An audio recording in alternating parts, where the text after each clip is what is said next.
Hmm.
ela sobe no balé.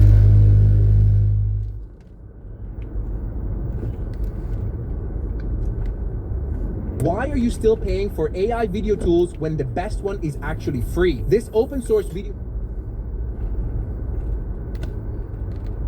It's Power Hour with Gabriella Power. Hello and welcome to Power Hour. I'm Gabriella Power. Thank you for joining us.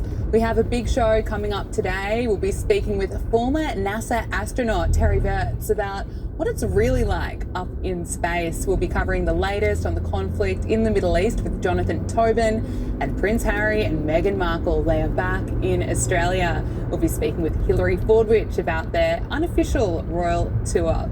But before we get into all of that, no matter where you're watching from in the world, I would love to get your thoughts on the Australian government, the Albanese government.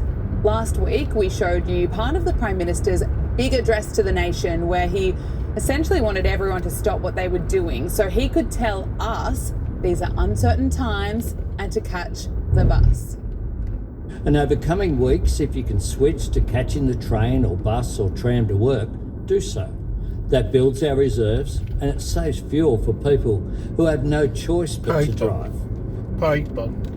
If that wasn't painful enough, the Albanese government has now spent $20 million of taxpayer money on an advertising campaign to tell us these are uncertain times and catch the bus.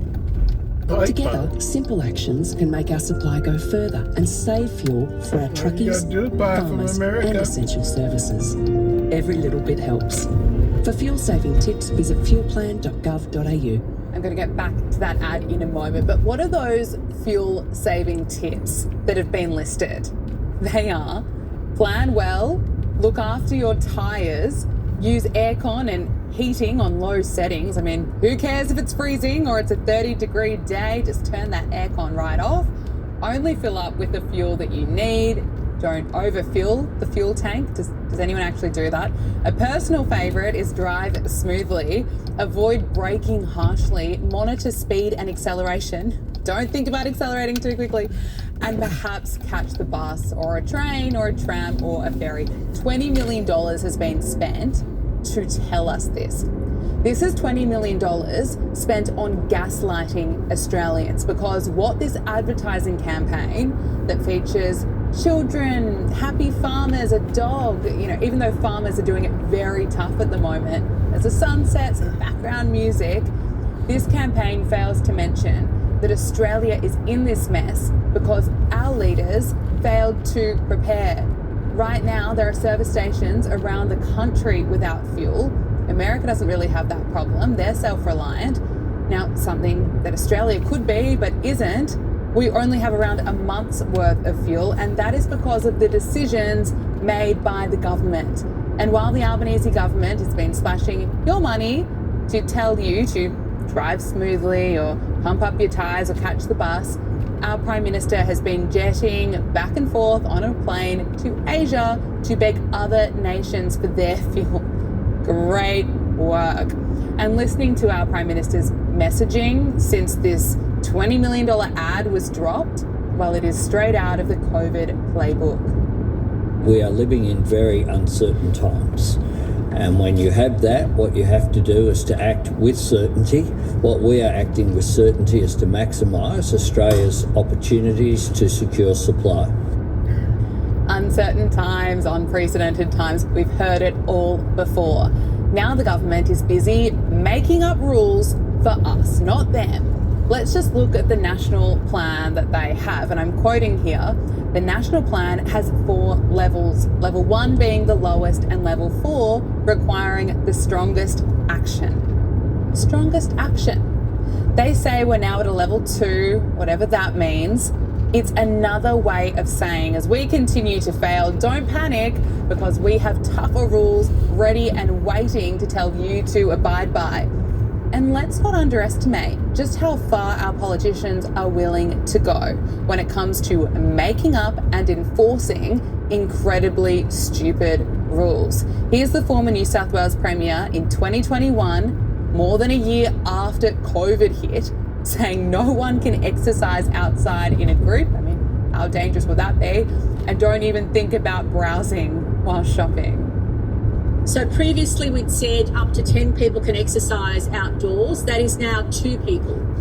So it's 2 people. However, obviously households are okay. Parents and kids or carers and kids in the one household, whatever your household Very is, generous. you can exercise together.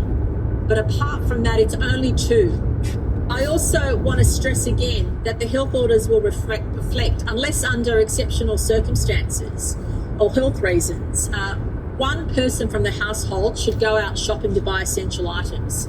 Browsing is not allowed. Browsing is not allowed.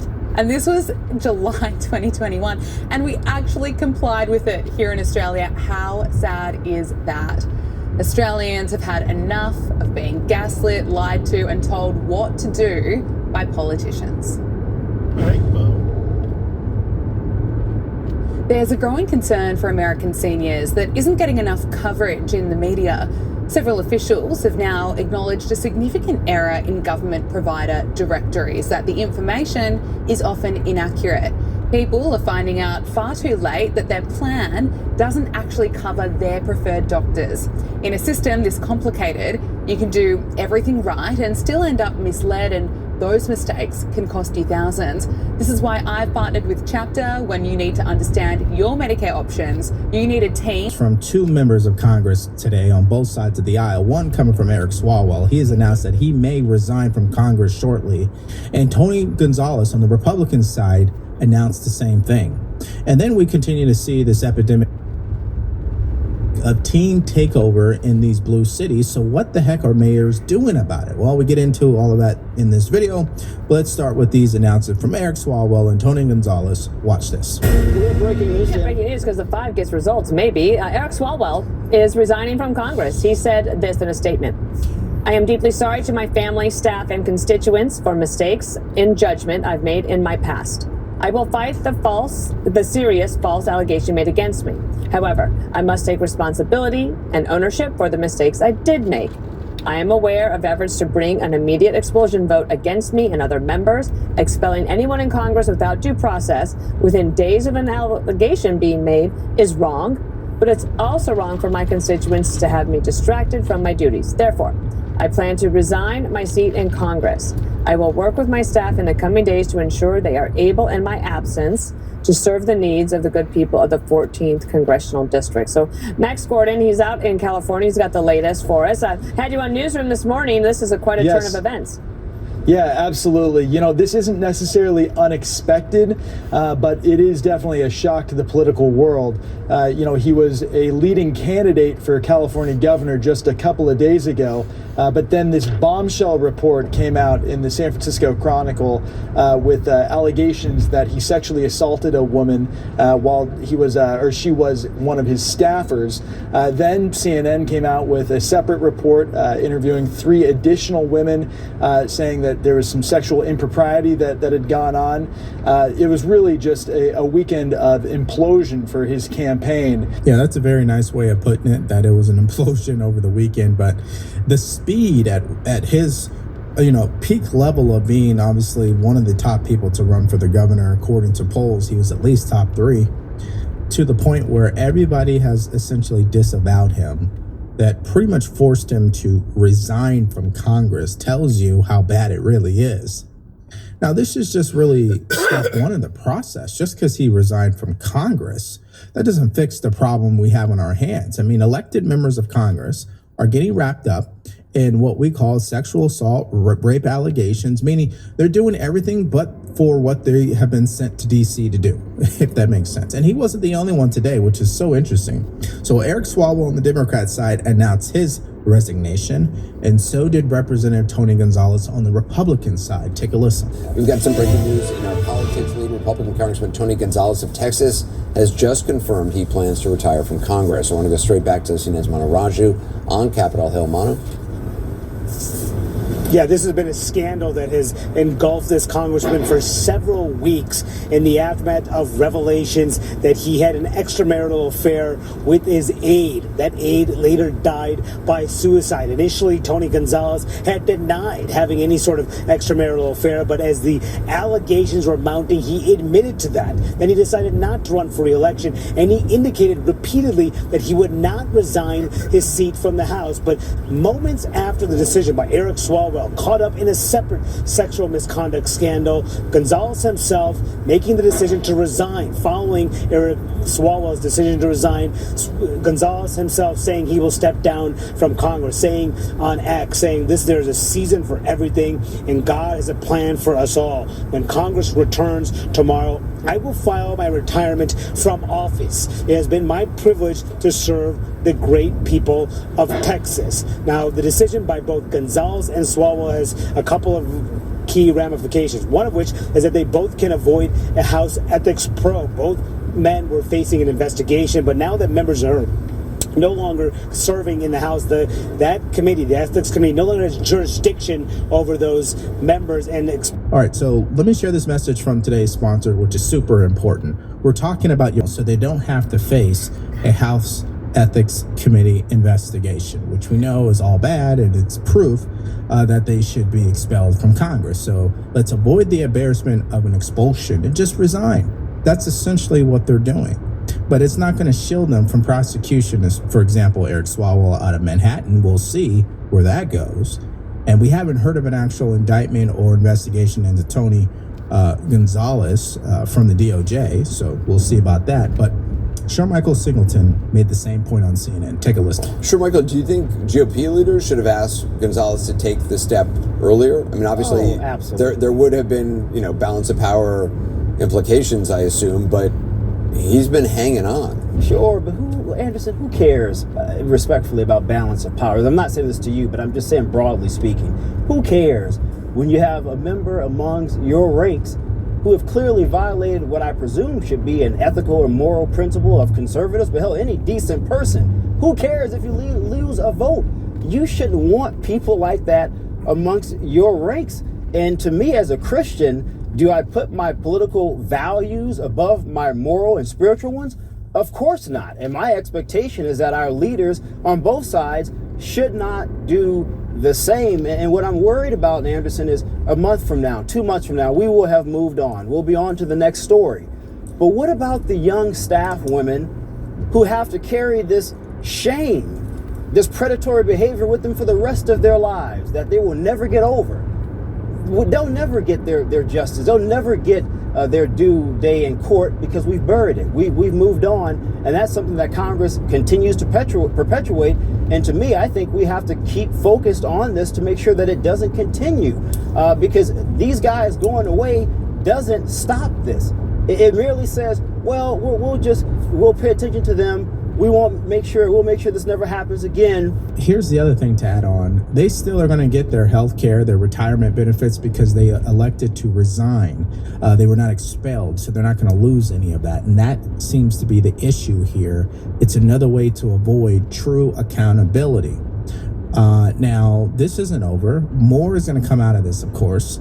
And I got to tell you, the fall of Eric Swalwell is really striking. Yeah, I mean, I cannot think of a faster fall from grace in modern political history. I mean, over the course of Friday afternoon, in a span of about 15 minutes, he lost not only the support of, pretty much everybody in the party, but all of his best friends. Ruben Gallego, who had put out statements in the past calling Eric Swalwell his best friend in Congress, put out a statement late this afternoon calling for Eric Swalwell to be expelled. He lost his support over the weekend of his staff, all saying you should drop out. Even staffers who potentially could lose their own jobs in the process. So Eric Swalwell left with essentially no support from anyone in any direction. No support to run a campaign, no money, no organization, no message, and no support to even run a congressional office. And so right now, he's left with nothing and no job, and potentially, Anderson, criminal charges. And again, we were talking about this on the live show earlier. how women could truly be a downfall for men out there. I'm not saying women are the problem. It's men who cannot focus on their purpose. That's the crazy part about this. This is a great case study for men out there, especially younger men. Don't end up like Eric Swalwell, if you know what I mean. All right, let's go to our next story. And really, we're talking about young adults again. This is about the epidemic, if that's what we want to call it, of teen takeovers in cities like Los Angeles, Chicago, South Carolina, and other places across the country that is really sweeping things dramatically. And it's led to a point where now even mainstream media is covering it because things are getting out of hand and these Democrat mayors are refusing to crack down on this. Let's start here.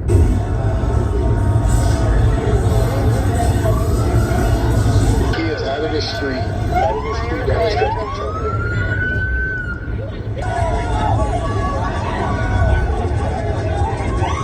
This is what passes as their social life these days. But don't worry, officials are insisting it's all under control. In D.C., 4 teens, only 4, arrested after a mob swarmed the popular Navy Yard neighborhood last week. And in L.A. yesterday, 4 were hospitalized after gunfire broke out. All right. Here to discuss is Dr. Darren Porcher, former NYPD lieutenant. Darren, thank you for joining us tonight. Police are outnumbered and seem to be overwhelmed in these situations. What can be done? This is an easy fix from a law enforcement visionary perspective. One of the things that police should do is marry in with the technology. When we look at this video, we see this appears to be young people. So more than likely, this gathering was organized on social media. So you should have a unit within that police department that monitors these social media platforms such as TikTok and Instagram. And that's when you would be able to establish that there's a potential meetup. Once you establish that this potential meetup is going to happen, that's when you place officers in an omnipresence perspective and you're able to interdict this before it manifests the chaotic scene that we see on the screen. You see, that is what common sense sounds like from a policing point of view. It isn't hard, it's not difficult, but I guess if you're defunding the police department, maybe you're not going to even have the personnel to do that, if that makes sense. And on the other hand, this is a lack of parenting. Now, the fascinating part about all these clips, they're going to have one theme involved. They're going to have one thing that they all have in common. And I'm not going to tell you what it is yet, but I think that really is the source of the problem here. So it was a very intense morning here in Rosemead, that street takeover and gunshots. Take a look at this intersection where it all happened, all that burned rubber. A lot of this caught on camera. The latest street takeover in LA County ending with gunfire. Hundreds sprinting for cover at 2 a.m. Sunday morning in Rosemead as bullets ripped through the darkness. 4 people shot, all expected to survive. It's disturbing, it's loud, and then now they're shooting. It's ridiculous. A neighbor near Del Mar and Garvey, too afraid to show her face on camera, says the noise and gunfire woke up her family. What do you think about having this happen so close to home? I'm moving. Really? Definitely. I just saw the police car block. Nearby workers stunned as authorities check businesses for surveillance video and clues. Last month, crowds smashed windows and stormed into a luxury apartment building. Steps from Crypto.com Arena, one person stabbed. And if you start mayhem, you will be arrested. We have zero tolerance for breaking windows and running amok. LA Mayor Karen Bass condemning that incident downtown, calling for increased patrols and enforcement. Well, no one's really going to listen to what the mayor has to say because she's not really about law and order. And the thing about policing is people know what it is based on your presence. I mean, just look at Washington, D.C. When you send in the National Guard, federal authorities, and beef up the local police, and everywhere you go, you see these people, you're not going to be taking over anything. You will think twice about committing crime. So we know it works. The problem is sanctuary city policies inherently don't like police presence, right? They don't want to see people getting their homes raided. They don't want to see people getting arrested. But then on the other hand, they don't want teens taking over downtown. So which one is it exactly? Now, let's go to a couple of these clips. This is the teen takeover in Washington, D.C. that also took place over the weekend in the Navy Yard. Look at this.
So that was Washington, D.C., as you guys seen, and I want you to keep in your mind who you saw and what they looked like, and pay attention to this clip coming out of Myrtle Beach, South Carolina. Watch.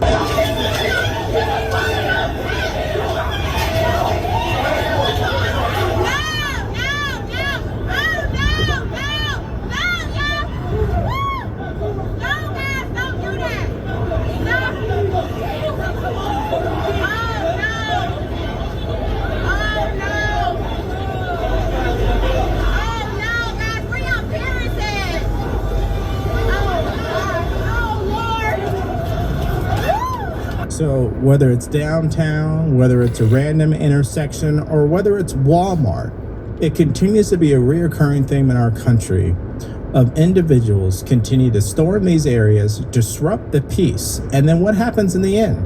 Are they really arrested and held accountable? Right? What are these local cities truly doing to crack down on this behavior? Now, we know Karen Bass she's full of empty threats. We know Brandon Johnson, empty threats. They say what they're going to do, but they don't actually do it because it continues to happen. And not only is it continuing to happen, but it continues to get worse. Now, I mentioned Walmart, right? Take a look at this.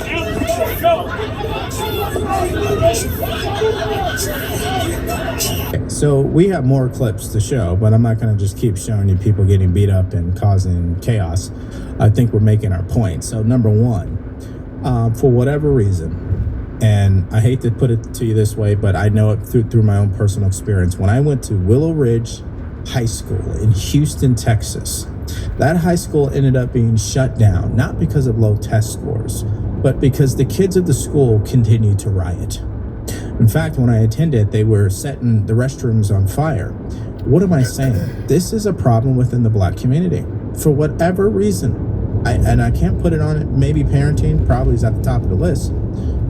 Black people inherently, when you're looking in some of these deep communities, especially in these bigger cities, have a habit of engaging in this type of activity. When really they should be engaging in the activity of developing themselves, focusing on their education, right? These are things that other cultures do. Like you don't see Asians taking over downtown, right? I mean, I think that's fair to say. You don't see people from India taking over downtown. But okay, but again, if I can start going down that road, I am an Uncle Tom, right? It's really heartbreaking. Okay, so this takes us to the other ridiculous stuff that happened over the weekend as far as Democrat cities not under control. This is Savannah Hernandez getting shoved to the ground outside of the Whipple ICE detention facility in Minneapolis. Watch it for yourself. What are anti-ICE activists hiding? Independent journalist Savannah Hernandez showed up in Minneapolis to try to find out. Hey guys, I didn't even come here today to, try and interview people. I came here to simply observe and no, out of my you don't know.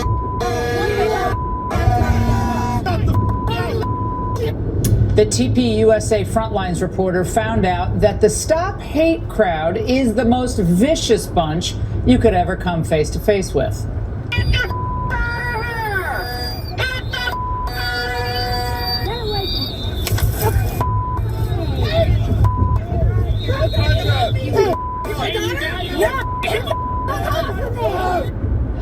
And the attack on Hernandez turned into a family affair. Enter the dad, Chris Ostrashoko, known on social media as the Minnesota Angry Man.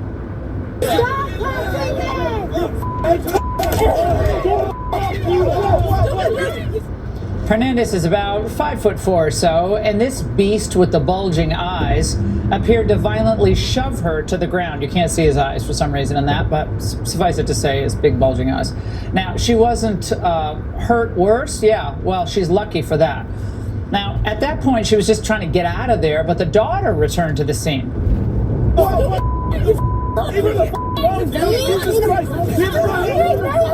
So I texted Brandon Tatum, who was the creator of this company called Black Line Guardian Fund. And I was like, she needs I said Black Guardian Fund, and I was actually wrong. It's Black Line Guardian Fund. She needs this. Here's the website here. So Black Lion Guardian Fund, in case you guys are not familiar with it, it's a way for people who support these creators to get security. So you can fund their own security. Like if you're a big fan of Savannah Hernandez, go to Black Lion Guardian Fund and fund her security. Because what's missing in that whole video is, where is your security at?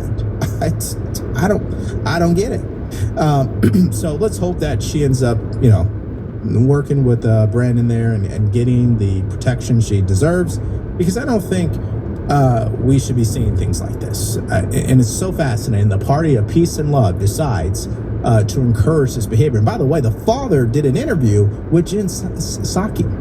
Okay, that's a whole other thing, right? Let's continue. This is insane. I saw it firsthand when I was in Minneapolis. These people are terrifying to young women. She's 5'4", and she's lucky she wasn't hurt worse. And look, my heart goes out, and this shouldn't happen in the United States. But what feeds all this? Mayors and governors and members of Congress who want to vilify Republicans. They want to vilify President Trump. They want to vilify Turning Point USA because they have conservative beliefs. I mean, they attack journalists. Well, they also attack sworn law enforcement officers. We're living in a country now where an ICE officer gets attacked daily. These protests, these attacks not only happen where Sarah was, also happen in Los Angeles, Portland, Chicago. It's an ongoing dilemma, and that's why I'm grateful the FBI is stepping in. DOJ is going to seek prosecution on this, because at this point, I don't trust any local jury in a sanctuary jurisdiction. I'd much rather see the feds pick it up and charge it with a federal crime, because the sentence is going to be a lot more stringent and it sends a strong message. But we cannot give up on this. We got to keep prosecuting these people. 18 U.S.C. 111, interference, assault, record high number of prosecutions. We got to continue down that path and hold these people accountable. We cannot accept this as a norm in the United States of America. All right, so I'm glad that she wasn't seriously injured, because she could have been, as you guys know. 2, I hope that she does get serious security. But they're like apishly aggressive, apishly like manly sometimes, Wow. Tonight on The Fact, of perceptions of black women in America. Are they constantly vilified? Late activist Malcolm X once said they are the most disrespected group of people in this country. As the sentiment remained unchanged in 2026, the debate is on the way. Welcome to the Black American, channel of the free and the brave. Are black women being vilified? Are they being held accountable? Or are they being criticized unjustly? We're gonna dive right into it and get to the bottom of this. I know you saw the title, the thumbnail, and the intro, and you're intrigued. We're gonna get into a panel where non-black women are holding black women's feet to the fire. Before we do, make sure you like, share, and subscribe. I appreciate every single one of you. And of course, leave your comments down in the comment section so we can have a conversation. Now let's get into it. Is the new face of villainy in America now black women? This comes as we're being bombarded by more and more videos on social media, them in street fights and brawls on reality shows. In the last week alone, black women have been blamed for the chaos at Daytona Beach's spring break. Law enforcement even calling one out by name, demanding $1 million in restitution for the damages in that city. Here is number one offender, Alaya Brooks. She got a certified letter basically saying that it's come to our attention that you are advertising, promoting, or sponsoring, or organizing, or arranging via social media a Daytona Beach takeover. That even some black men blaming black women for the new dress code at the Houston Livestock Show and Rodeo. Embarrassed us so bad for the Houston Rodeo that, like this have to be talked about. And we've been telling y'all this. We've been telling y'all that Black American women, FBA women, have their ass out everywhere you go. And then there's this guy who describes black women this way on social media. What's your least favorite race to date? I want to say black girls. Like, black girls have great personalities, but they're like apishly aggressive, you know? Apishly like manly sometimes, you know, the way they act. You feel me? No, I don't. Some say no matter how educated or successful, some black women have been constantly vilified, like politicians Jasmine Crockett and Kamala Harris. Hence, the question remains, are black women being vilified in America now? Okay, let me pause that. He went over a few things that I want to discuss, okay? And of course, the topic today is, are black women being vilified today?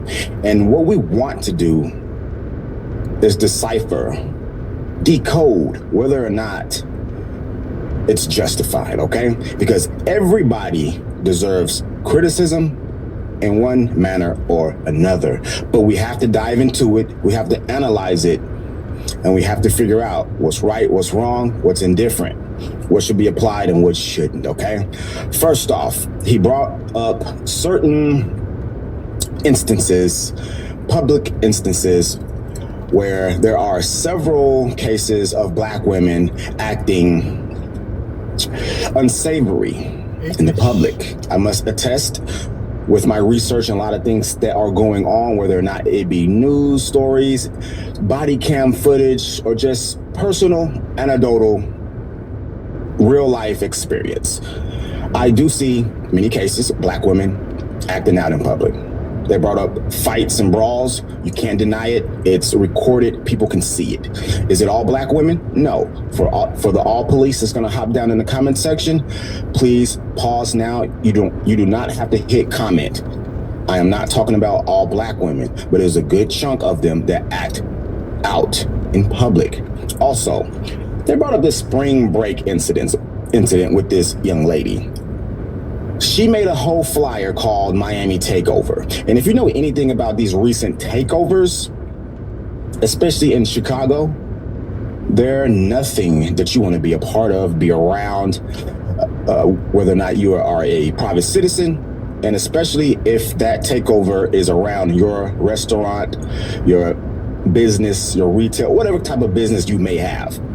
You need to lock doors and get out, because it's nothing you want to see. And spring break in Florida has not had the greatest of experiences, to the point to where they had to create a curfew and make it to where you couldn't serve alcohol after 8 o'clock, maybe 10 o'clock, I'm unsure.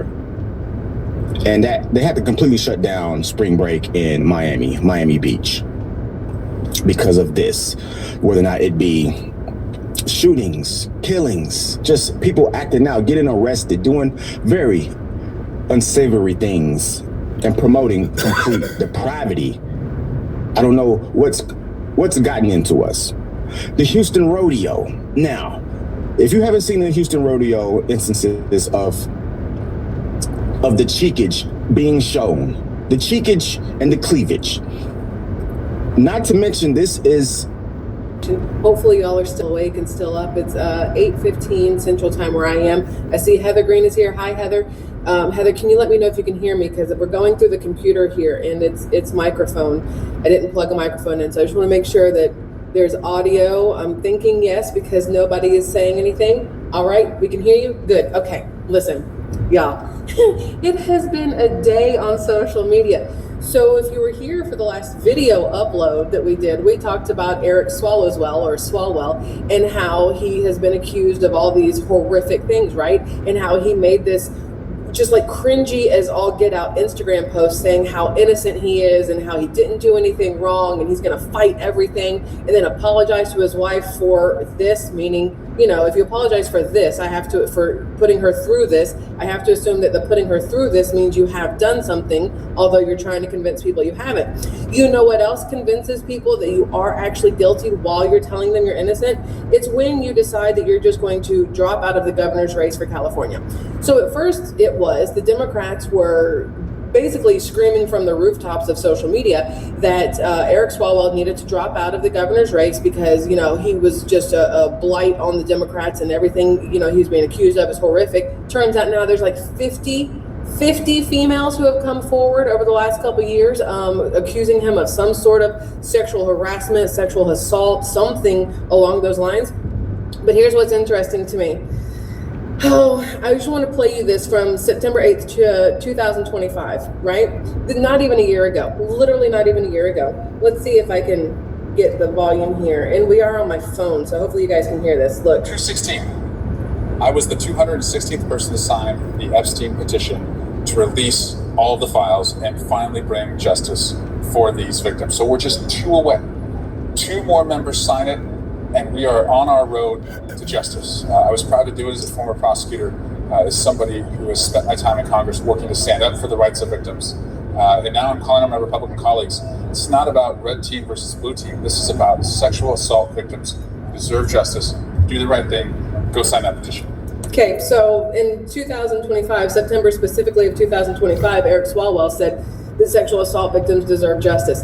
Now, I do want to say that he is probably as vocal as he was about Epstein and assault victims and everything else like that, because that guilty conscience right back here just nagging him a little bit, right? He was like, well, if I put out this front that I'm all about saving the victims and listening to the victims and believing the victims, maybe when my victims come forward, people won't believe them because I've been so upfront about how victims deserve to be heard and believed. I feel like that's the kind of man he is. That's a little bit narcissistic, I believe, and a little bit gaslighty on his part, but I do feel that is who he is as a person, right? Now, what's even better than this is the fact that I saw this meme and I just had to show it to you. Now, the video that I showed you guys yesterday, day before, that I'm sure you've seen all over social media, of Eric Swalwell, and we're trying to figure out if she was a paid hooker, if she's a porn star, whoever this female was in this room with him, and some other dude on the bed. Now they're saying that Representative Luna is saying that it was an underage person who was recording that video in the hotel room, and that's supposed to come out in the next 24 hours. So please understand, I will be glued to everything that's going on so I can bring it to you. But if you guys have ever seen the movie Alien, this is going to be funny to you. If you haven't, it's still probably funny to you in whatever kind of sense, because this girl, as far as I know, that's in the video at Swalwell, hasn't come forward and said that it was assault or anything like that. I believe that she was paid to be where she was. But I saw this post earlier where, because I mean, her face, when he tried to kiss her, it was one of those try not to vomit on him kind of faces, which I can fully understand, because look at that mug. He is not an attractive man whatsoever. I saw that and I thought it was amusing. Now, this person is trying to say that it's a she-male prostitute named Olivia Hart. I looked up Olivia Hart, didn't go into the details of like the videos because I don't want to know what's on top and what's on bottom, but the face didn't look the same to me, so I don't think that's who it is. There's been people out there that are saying it's some other girl, and there's a bunch of names that are floating. I can't like finalize which one it is, so I'm not going to call out like the names of the people. I just know that it's not the Olivia Hart. There's no way it's that person. But anyway, so what's also interesting is that literally on April 5th, on Easter, okay, Eric Swalwell posted up a picture of him and his family, from my family to yours, happy Easter. Just, anyway, he's a gross human being. He's a gross human being. No matter how you look at it, he's a disgusting human. He said, happy Easter from our family to yours. Let's keep working toward a future that reflects the very best of who we are. I think he forgot his own words because, raping women and sexual assault and drugging them and getting them inebriated to take advantage of them and then, paying prostitutes probably isn't the best of who you are. What's even scarier is if that is the best of who he is. If every other part of him is even worse than that part, right? So there was that I thought was interesting. But this is, hold on, I'm gonna get there. Here is Eric Swalwell's post. This is from him. Okay, you guys can see, I don't think we're backwards when we go through the computer here. I'm pretty sure everything's forward facing, right? just thumbs up if yes, if everything looks right and you guys can read this. But this was his statement. Swalwell's statement on congressional resignation. So first off, he dropped out of the governor's race, okay? Which I had, but we've already gotten to this, so we're going backwards, but it's fine. He dropped out of the governor's race. Then he said this. Y'all are saying, good, sweet. Okay, we might have to go live from the computer instead of the phone from now on. He says, I am deeply sorry to my family, staff, and constituents for mistakes in judgment I've made in my past. I will fight the serious false allegations made against me. However, I must take responsibility and ownerships for the mistakes I did make. I am aware of efforts to bring an immediate expulsion vote against me and other members. Expelling anyone in Congress without due process within days of an allegation being made is wrong. But it's also wrong for my constituents to have me distracted from my duties. Therefore, I plan to resign my seat in Congress. I will work with my staff in the upcoming days to ensure they are able, in my absence, to serve the needs of the good people of the 14th Congressional District. Look, I bet they could all do this without you anyway, so there's that. But innocent people don't give up and give in that quickly. That's just my thought. If he was innocent, he would be fighting for it, and he wouldn't give up his seat. If he knew that he was doing the right thing and that he did not do the things he's been accused of, and he really gave a shit about the 14th district in California, he would not give up his congressional seat. He would fight it. And his constituents, if they believed that he is the good man that he says he is, would have no problem with him fighting against these false accusations while holding on to his seat in Congress, right? That's how I feel. Me personally, that's how I feel. The fact that he is leaving speaks all volumes to me, all volumes. But wait, there's more. Because on top of Swalwell being like, well, here's my congressional seat, you guys remember Tony Gonzalez out of Texas, the Republican out of Texas. So it's not just Democrats who are, doing dumb shit. My nail got stuck in my hair, that hurt. That are doing dumb things.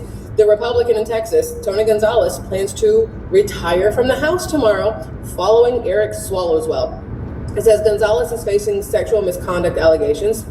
I guess guys in Congress or the House, whatever, can't keep their dick in their pants. It seems to be going around like a virus. Says looks like a backroom deal was struck so that if Swalwell left, Gonzalez would too, avoiding an expulsion vote altogether. So Gonzalez lost his GOP primary, you guys may already know this, to Brandon Herrera, who will be an incredible replacement, which is what most people in Texas are saying. And then Gonzalez, this is his quote, "There is a season for everything, and God has a plan for us all. When Congress returns tomorrow, excuse me, I will file my retirement from office. It's been my privilege to serve the great people of Texas." Listen, I doubt God's plan was for you to stick your dick in somebody that wasn't your wife, sir. Pretty sure that's not how that worked. But anyway, go ahead and bring God into the conversation so you feel better about yourself. So now you have Swalwell and Gonzalez both stepping down from their seats, their whatevers. But what's even crazier to me is that, did you know, because I didn't know, but now I do, so I'm going to share it with you, that, hold on, it's harder to scroll through my phone than it is on the computer when I'm looking for stuff. Here, where is it? Wait, don't go anywhere, because this is important, and under current law, Eric Swalwell will still receive his taxpayer-funded pension. Isn't that lovely? Isn't that lovely? The only way he can be stripped of his pension is if he is convicted of a HISS Act violation or one of the 30 felonies under HLOGA. And I don't know what that stands for. That's on me. I did not get that part saved before we started this. Sexual assault and rape, even if it occurred while in office and involved an intern/staffer, is not considered sufficient grounds to strip him of his pension. Why is this how we let things be run in our country? Where these men and women, because some women out there are trifling, disgusting little things too, if they do horrific things like this and they decide to bow out gracefully and give their seat up before they get expelled, what is the word? I don't know, I don't care, from their seat in Congress, no matter what, they still get to keep their pension. Why would I, as a taxpayer, pay your little rapist ass because you've decided to step away from your job? Why should you still be allowed to have your pension if you leave your job under these grounds? Like, it's not like you left because there's something bigger and better for you, or because you wanted the seat to go to somebody you thought would do a better job for your district. It's because you have allegations of 50 plus women being thrown at you right now, and you're probably going to spend a little bit of time in jail. That's why you leave.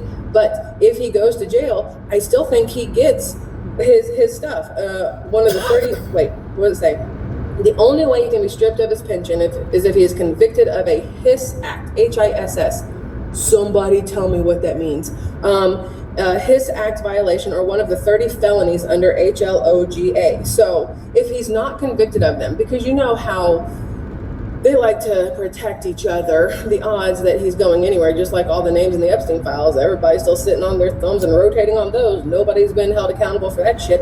The odds that anything happens to him is very, very small, because then it comes down to the fact that there was videos of him out there, obviously Adam Schiff, Hakeem Jeffries, numerous others, Pelosi, numerous others probably already knew these things about him. Stuff like that does not stay hush hush for the however many years that Swalwell has been in some way, shape, or form involved with the government in his area, right? People had to have known. And for it to just now be coming out, once again, right before an election process, that says a lot. So if they were to try to push him and say, you know, we're gonna take you to court, all these things are gonna happen, then I can guarantee that there would be some fingers pointed back at the same people who are now writing him off and taking away their support and whatever else. So I can guarantee, well, I can't guarantee, I would think, my opinion on what will happen, there we go, is that they are going to settle every single one of these things under the table. That's what I think is going to happen. Every single thing will be settled under the table. That way the girls get, you know, hush money, even though it's all out there, not all of it maybe. Swalwell gets to keep his pension and not go to jail, and all the other Democrats who knew things or were part of things don't have to worry about the backlash going after them, right? That's how I feel, right? So then, on top of that, because wait, there's more. Somebody said, retirement annuities designed to prevent Alger Hiss, a State Department official convicted of perjury, from collecting a pension. It was later amended to focus on serious national security offenses. The Hiss Act, Public Law 769, passed in 1954, prohibits federal employees, including members of Congress, convicted of felonies related to national security or perjury. You know what? I love y'all. Honest Leadership and Open Government Act is the HLOGA. Y'all are amazing.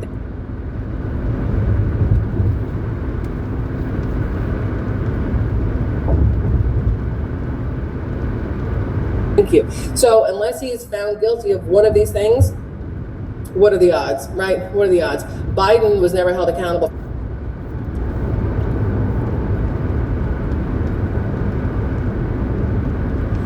for anything that Biden did. Obama's never been held accountable for anything Obama did. And if people think that, you know, President Bush had something to do with 9/11, Bush was never held accountable for anything he did. Shit, even Bill Clinton wasn't held accountable for anything he did. Technically, the things he did in the Oval Office were, you know, never held accountable, just, you know, slap on the wrist and a pissed off wife for the rest of his life. No accountability for people in government, it seems. And then, hold on, because wait, there is more. The other thing that I have here is, where is it? Wait. There's so much more. There's so much more. Why is there so much more? We're going to get to President Trump stuff in just a minute, because that right there in and of itself is a whole lot going on right now. That's not it. Okay, so Glenn Beck posted this earlier. You guys, y'all know Glenn Beck, right? We love Glenn Beck. He says, if the sexual assault allegations against Eric Swalwell are true, then he is a monster of the Democratic Party's own making. Even he said Democrat Party. Glenn, Democrat Party. More than 50 former staffers have brought allegations against him. That's not a mistake in judgment. If true, it was likely the result of years and years of getting away with it until he felt he could do whatever he wanted, even run for governor. The party would protect him until he stood in their way. Then they put out a coordinated hit to take him out, and just like clockwork, the media started being journalists again, which is what we talked about in the last video that we had, that the timing of everything, especially when the Democrats were being basically pulled apart in the whole voting. There wasn't enough people voting for one specific Democrat to ensure that one of the Republicans wouldn't win the seat as governor, right? So they had to pull somebody out so they could try to get whoever they wanted in there to have a better chance against the Republicans. And so what we have here is that now they're saying that this guy here, this is Steyer, him, this I mean, he's doofy looking. I'm not even gonna lie. This doofy looking dude. They're saying that he is now the front runner to become the governor of California. Looks like the idea is that the bulk of Swalwell's voters go to Steyer. I don't know how to say his name. It lifts him past Bianco, which is, you know, the sheriff, right? That he was the sheriff there, Sheriff Bianco. It lifts him past Bianco in the primary, and then Steyer beats Hilton in the general. A lot of people have talked about Hilton.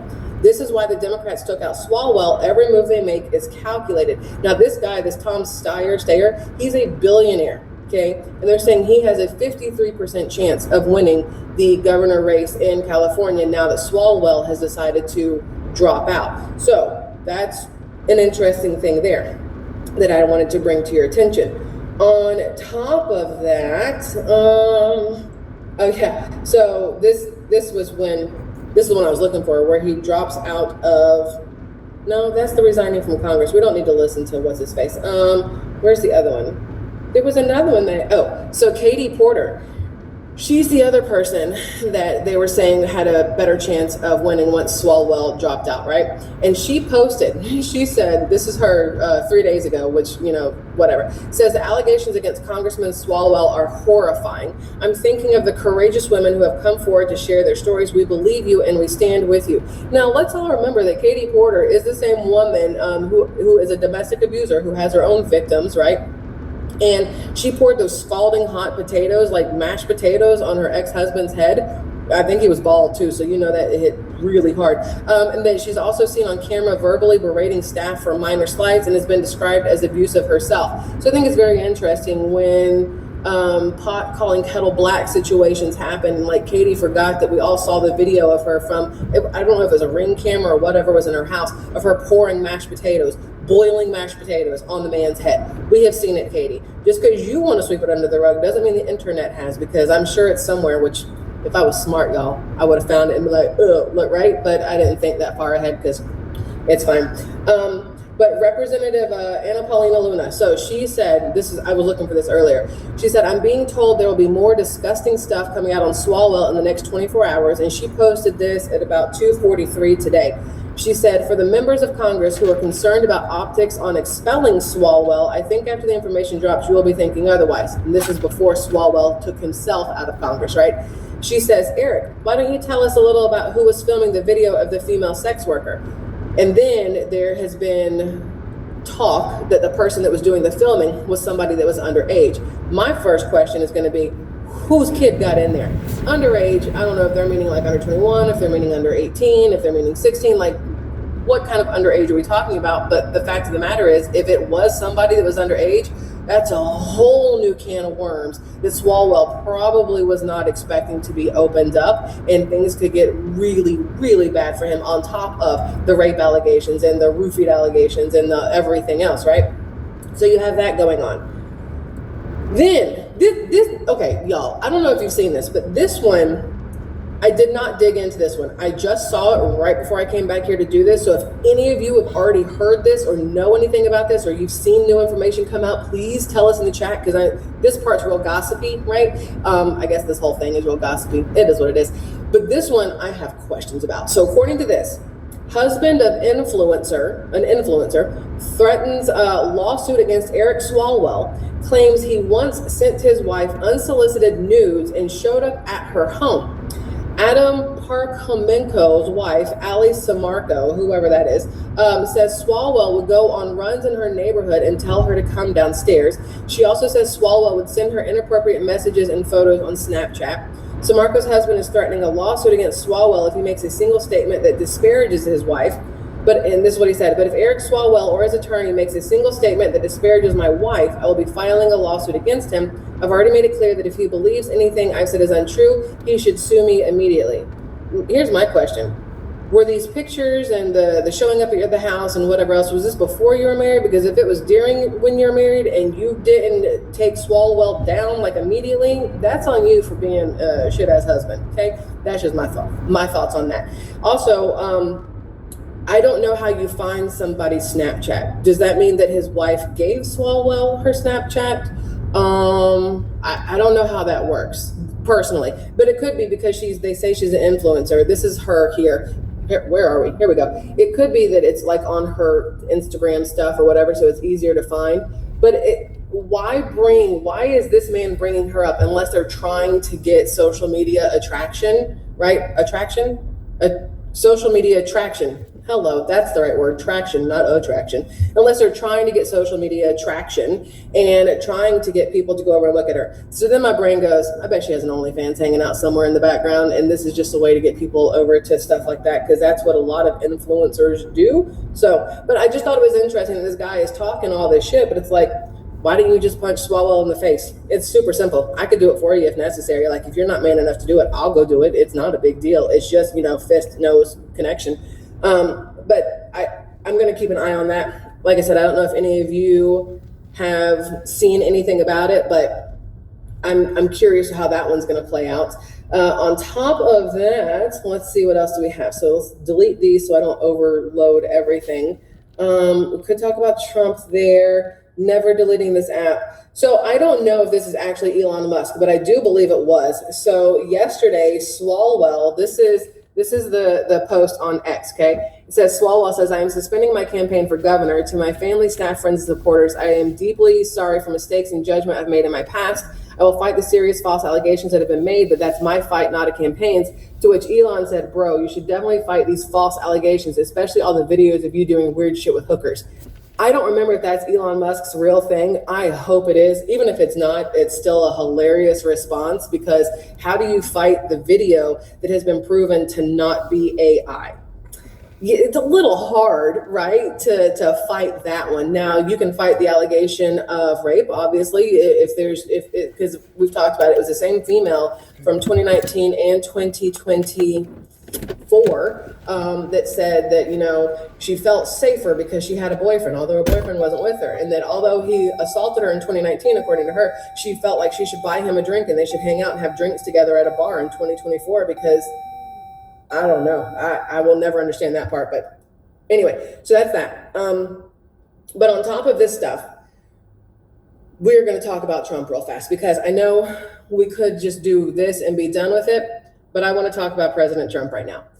So you guys probably saw the post that got put up with President Trump depicted as Jesus. Okay, I put it like this because that's not what it was, but everybody and their mama jumped on it like immediately. Where is this? I'm trying to find the correct video or post to show you. This one here. Okay, so this is the post. Where are we? Nope, that's not it. I'm going to show you the better one because there's numerous ones. But this is the picture, okay? This is the picture that everybody's losing their shit over that President Trump posted on Truth Social.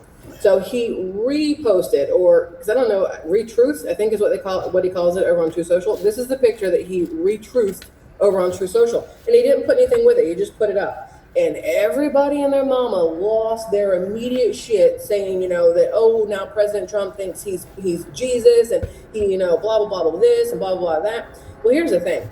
This post was originally from February 4th of this year, posted by Nick Adams, and it said, America has been sick for a long time. President Trump is healing this nation.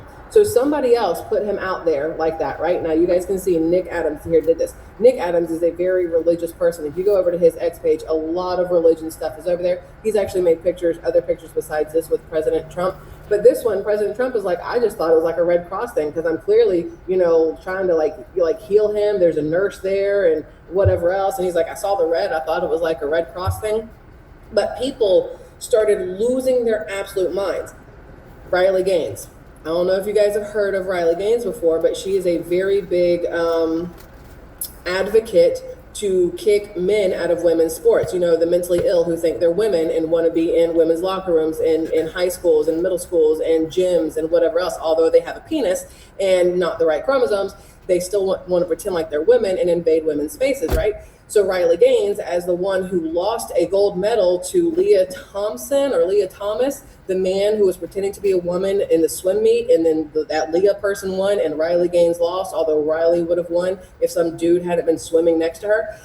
She's been a very big advocate for girls' sports and girls only in girls' sports since then. And she posted when she saw President Trump's